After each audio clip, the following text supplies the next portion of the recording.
Have you ever had someone speak to you in a way that made the whole room feel smaller, as if their rudeness was meant to shrink you too? In those moments, the instinct is to fire back, yet something deeper whispers that reacting only hands them the victory. There is a quieter path, a sharper one.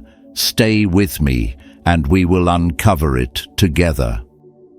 As we step into the first chapter, imagine a moment when someone's words hit you with a sting, sharp enough to make your chest tighten. The room feels different. The air shifts, as if their rudeness has tried to claim a corner of your calm. We have all felt that sudden rise inside, the heavy pulse that whispers to fight back, prove something, meet fire with fire. Yet beneath that first impulse lies a quieter truth that often goes unnoticed. Not every blow is aimed at you, and not every sharp tongue speaks from strength. Now imagine their words drifting in front of you like a thin cloud of smoke, rising from a flame you did not ignite. Rudeness often reveals far more about the speaker than the target. Marcus Aurelius reminded us that the mind remains unshaken when it refuses to accept what does not belong to its own nature. When someone speaks to you with disrespect, what they offer is not a reflection of you, but a reflection of the storm they carry. Once you see this, their tone begins to lose its grip on your emotions, and your perspective widens beyond the surface. I once knew a man who barked at everyone around him. His voice always carried an edge, even in ordinary conversations. He spoke harshly to waiters, co-workers, strangers. People feared him, avoided him, whispered about him. But one evening, when his guard finally broke, he admitted that he lived each day feeling like he was one mistake away from losing everything. His rudeness wasn't confidence. It was fear wearing the mask of dominance. That night taught me something simple but unforgettable. A person drowning does not splash others because they dislike them. They splash because they cannot breathe. Stoicism does not use this recognition as an excuse for rude behavior. It uses it as a vantage point. Epictetus warned that a person who has not mastered themselves becomes disturbed by the actions of others. The rude person often lives entirely in this disturbance. Their irritation is not about you, their impatience is not about you, their anger, their tone, their sharpness, none of it truly belongs to you. They speak from an inner conflict they have no control over. And when you understand this, you stop letting their chaos rewrite your peace. Think back to the last time someone's voice cut into you. Did they truly see you in that moment? Or were they wrestling with their own frustrations, their own disappointments, their own internal turmoil, using you as a surface to project what they could not contain? When you stop taking their rudeness personally, everything changes. Instead of responding as if you've been attacked, you begin responding as someone who sees the truth beneath the noise. Understanding becomes your shield. Clarity becomes your advantage. I once witnessed a woman scolding a barista over a small mistake. Her words were sharp enough to silence the entire cafe. But when she sat down afterward, her hands trembled. She whispered to someone next to her that her mother had been in the hospital for days and she hadn't slept. People often bleed in the wrong direction. Their tone escapes before their truth does. Their frustration spills where it shouldn't, and while this does not justify their rudeness, it does reveal its source. When you see the source, your reaction becomes wiser. Seneca wrote that a strong person is one who can withstand rather than strike. To withstand, you must see clearly. You cannot outsmart someone if your vision is clouded by emotion. You cannot maintain dignity if you treat every rude remark as a personal wound. Your strength begins with the ability to step back internally, even while standing in the midst of discomfort. It is the quiet power of refusing ownership of what is not yours. So the next time a rude comment rises toward you, let your first thought be a simple one. This is not about me. That clarity protects your pride, your calm, your center. It creates room for patience without surrender, composure without passivity. It allows you to choose your response instead of being driven into one. From this ground of understanding, you step into a different kind of strength, one built not on ego, but on awareness. And from this foundation, we move toward the next chapter, where calm stops being a shield and becomes a deliberate strategy. Moving into the second chapter, picture the exact moment when someone's voice cuts into you with a tone meant to provoke, as if they are tossing a spark onto dry leaves, hoping for a fire. The world narrows for a breath. You feel the heat rising in your chest, the instinct to defend yourself, to strike back hard enough to reclaim your ground. It happens fast, almost automatic, like a hand flinching toward a flame. But here is where the Stoic path quietly parts from the ordinary one. Instead of rushing toward the flame, it teaches you to stand still long enough to see it clearly. Now imagine this. You do nothing, not out of fear, not out of hesitation, but out of control. You take a single breath, a small pause, but it feels like dropping an anchor into a turbulent sea. In that pause, everything changes. The rude person expects the storm inside you to spill outward, but the silence you choose becomes the thing they never planned for. It unsettles them. It disrupts the rhythm of their attack. It turns the moment from a battle into a mirror. Marcus Aurelius once wrote that the mind gains power by pausing before it reacts, for in the pause, we reclaim the freedom to choose our next step. The Stoics believed the pause was not weakness, but mastery. Anyone can react. Few can remain still. Fewer can remain clear. The world is loud, tense, impulsive. To pause inside that world is to move against the current. It is a small rebellion, a quiet victory. I remember meeting a woman named Elise in a crowded hallway at work. A colleague snapped at her out of nowhere, irritated over something she had nothing to do with. His tone was sharp enough to make several heads turn. Everyone expected her to fire back, to match the heat with her own. Instead, she simply looked at him, calm, attentive, almost compassionate. But she said nothing. The silence lasted long enough for him to hear himself. His voice softened, his posture shrank. He apologized. And she walked away with her dignity untouched. Later, she told me, "Some people only hear themselves when you stop talking." That line stayed with me for years. The Stoic pause is not passive. It is not surrender. It is the deliberate refusal to let someone else decide your state of mind.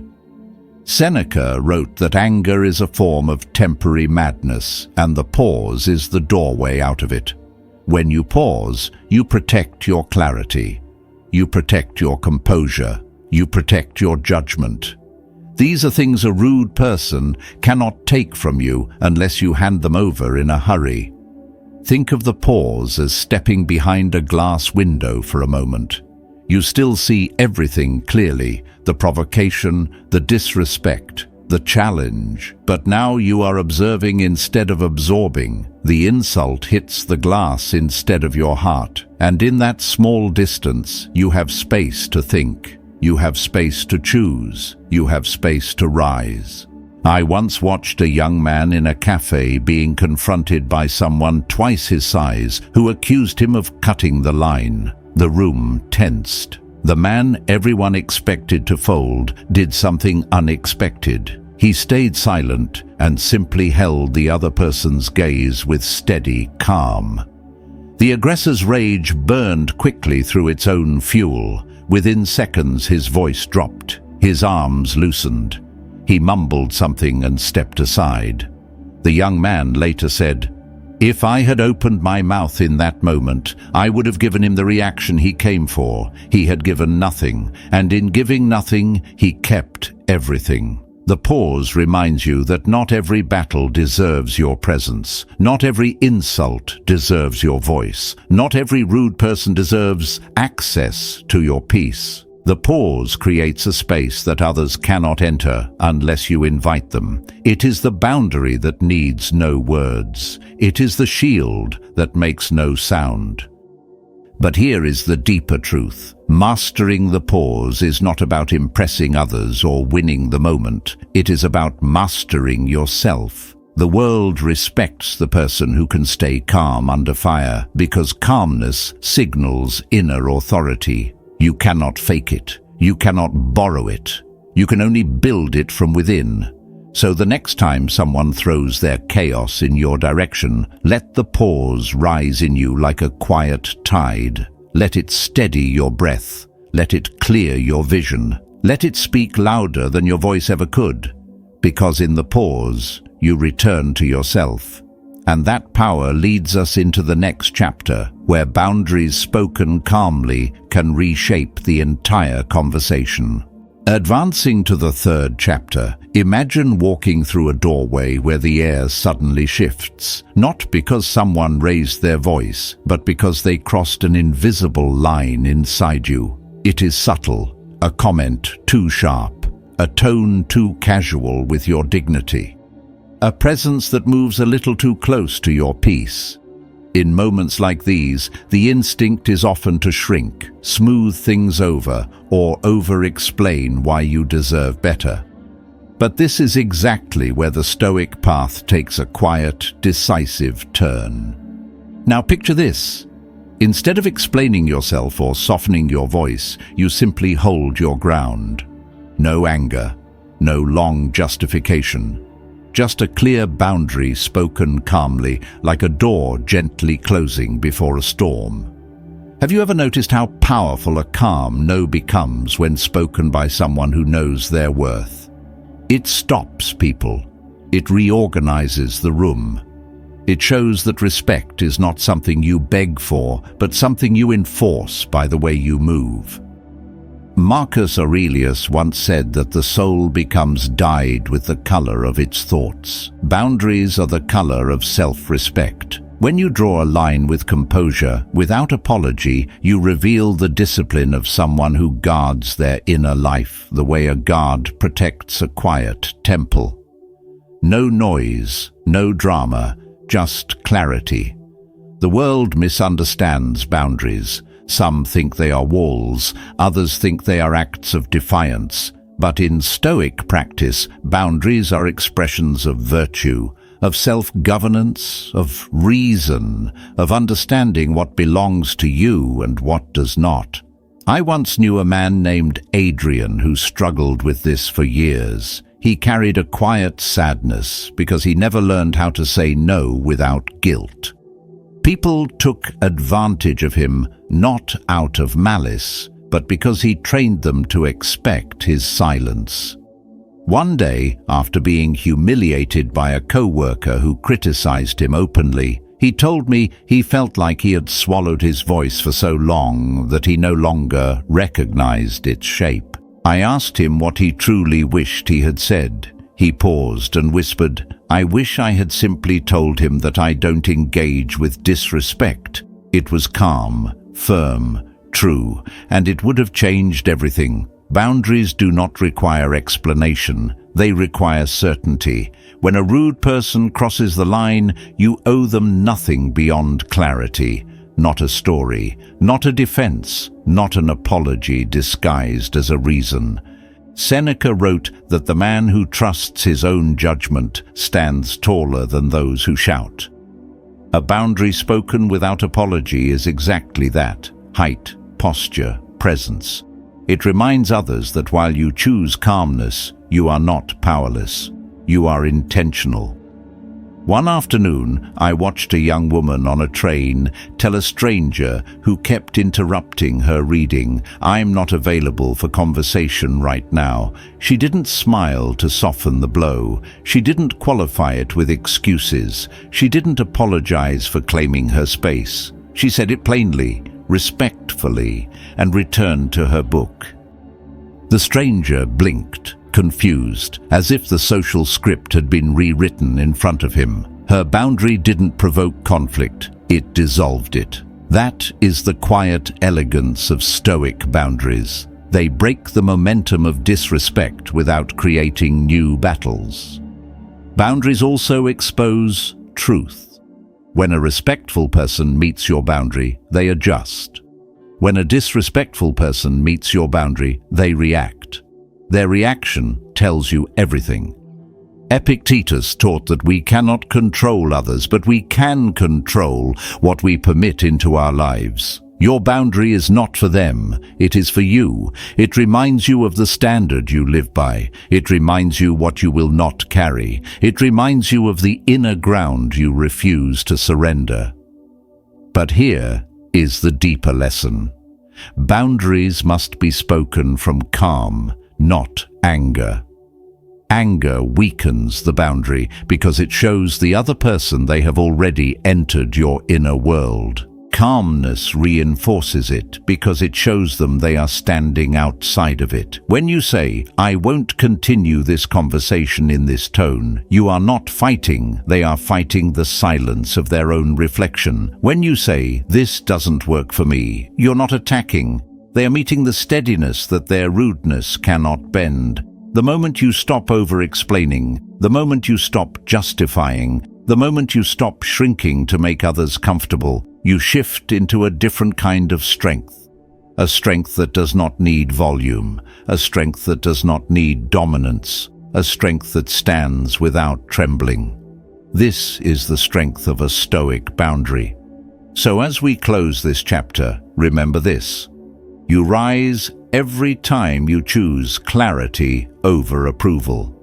And from this clarity, we now move into the next chapter, where detachment becomes the force that takes the power out of their hands completely. Entering the fourth chapter, imagine the moment after you've set a boundary. The air is still charged, not with conflict, but with the residue of someone's failed attempt to pull you into their storm. Their eyes search your face for a reaction, a crack, any sign that their rudeness found its mark. Yet all they meet is calm distance, as if you have quietly stepped onto higher ground they cannot reach. This is the power of detachment, the kind that does not harden the heart, but frees it. Now imagine watching their expression shift when they realize their words no longer land inside you. It's a subtle shift, almost imperceptible, like a tide turning in the distance. A rude person thrives on emotional access. They want to see the sting. They want to feel your anger rise. They want to witness themselves making impact. But when you detach, the script collapses. Their power dissolves in front of them, and yours begins to sharpen.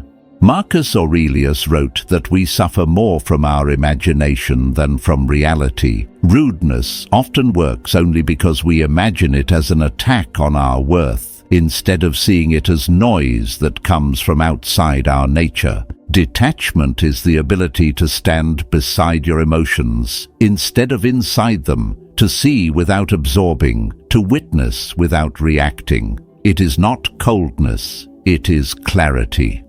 I once sat beside a man on a long train ride who faced a barrage of complaints from a stranger upset about seating arrangements. The stranger spoke sharply, even insultingly, waving his hands as if he could push the man into responding. But the man remained unmoved. He listened, nodded once, and then returned his gaze to the passing fields outside the window.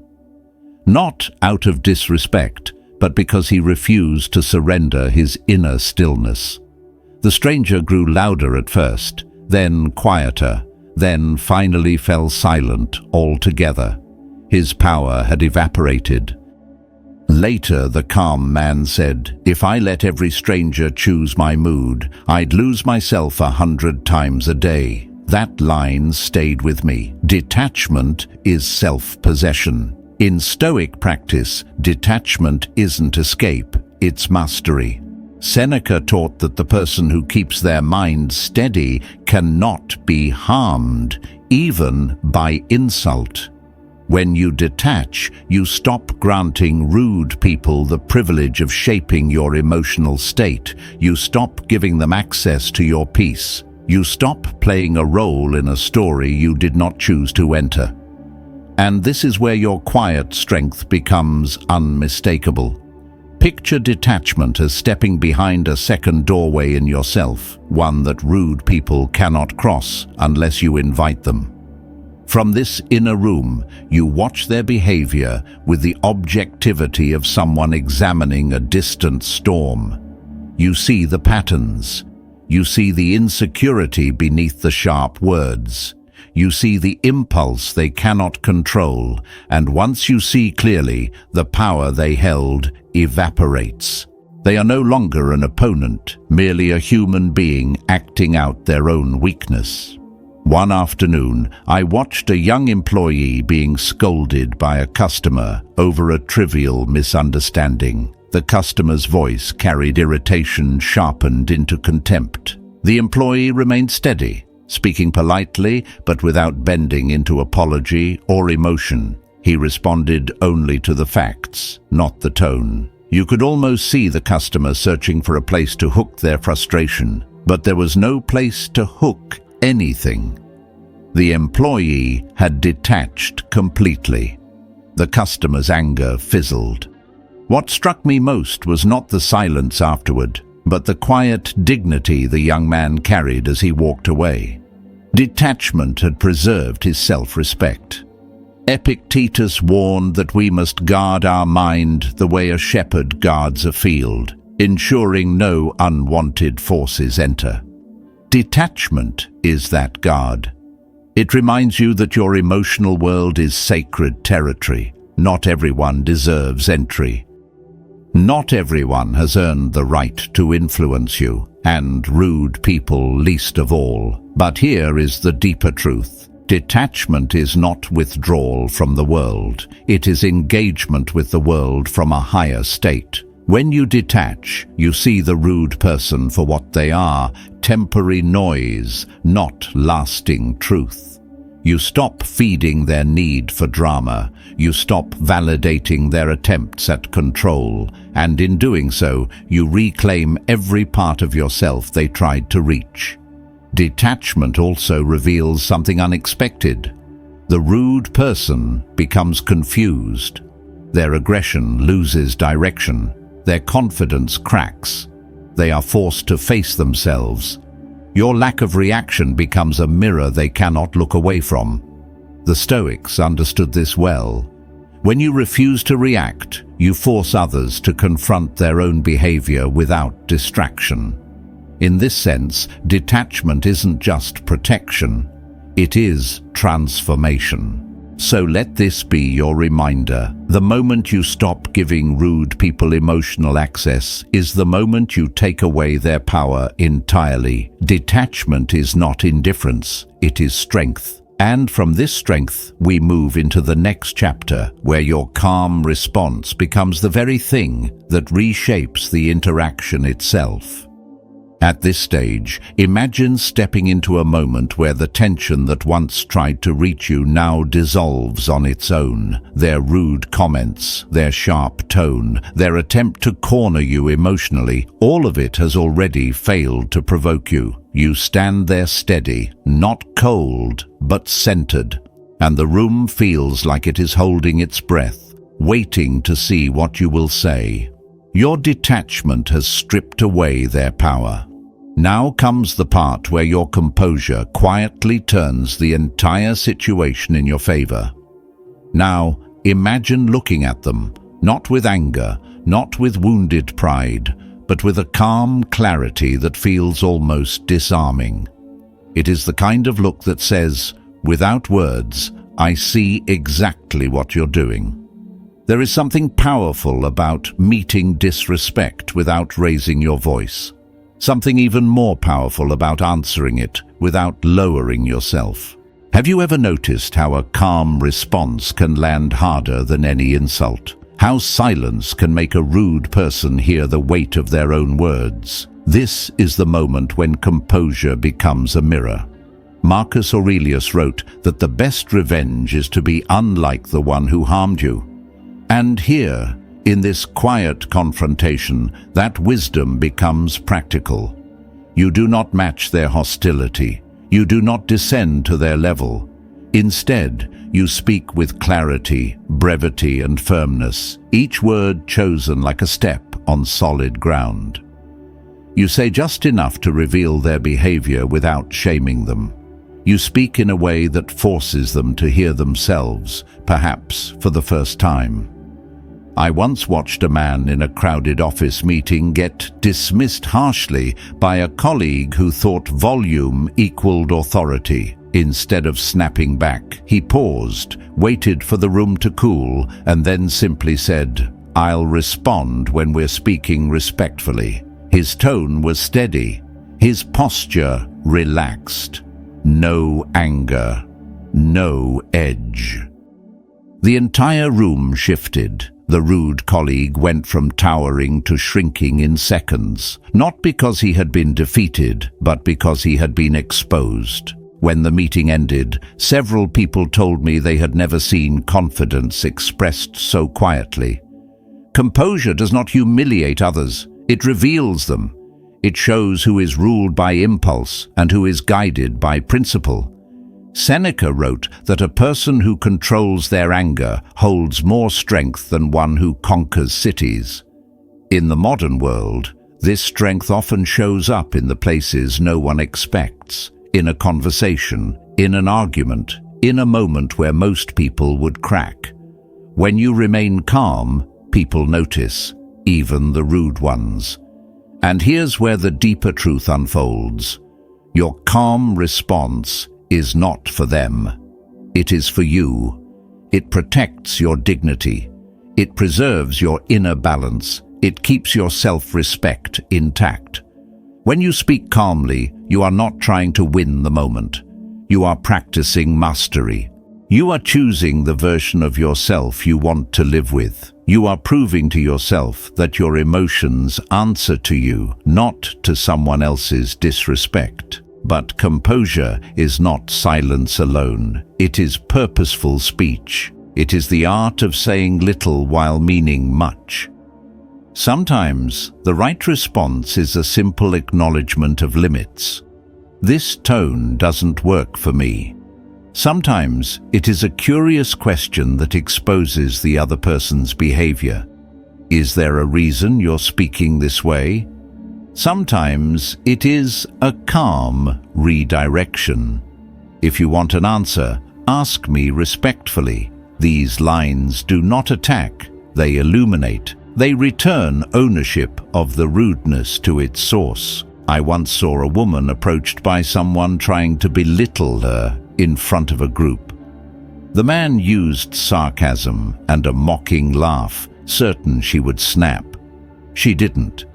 Instead, she looked at him with steady curiosity and said, "Is that really how you want to show up today?" The room fell silent.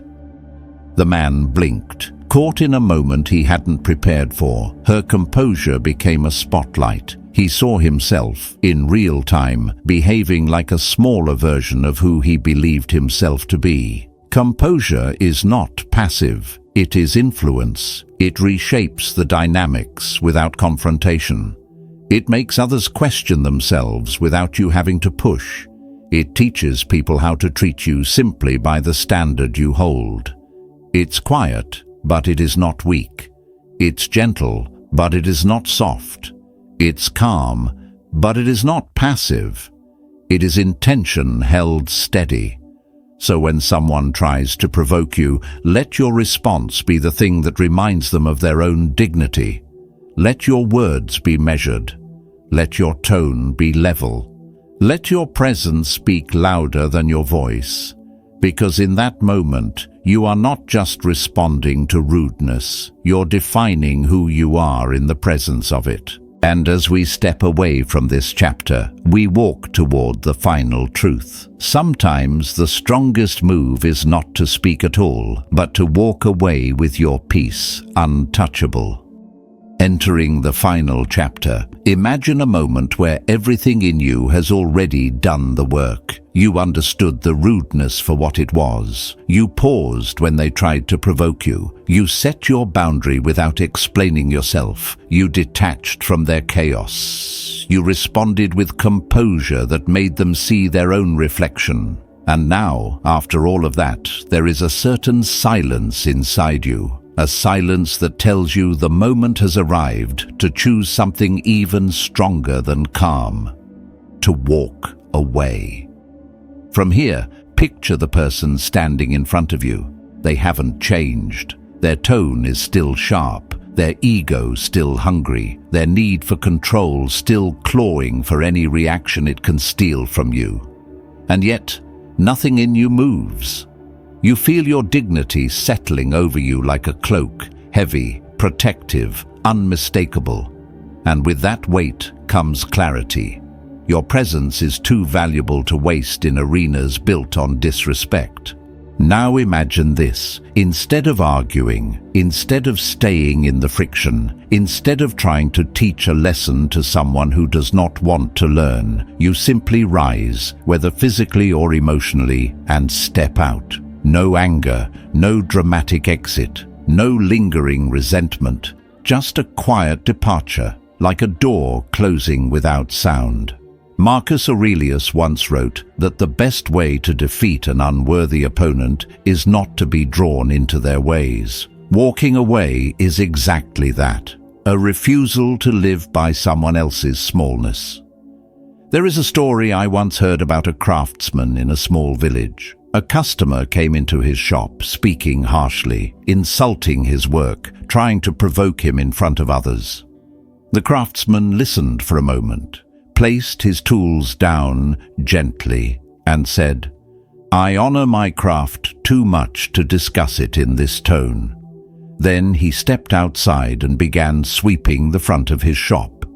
The customer, offended by the lack of confrontation, grew louder. But the craftsman never returned.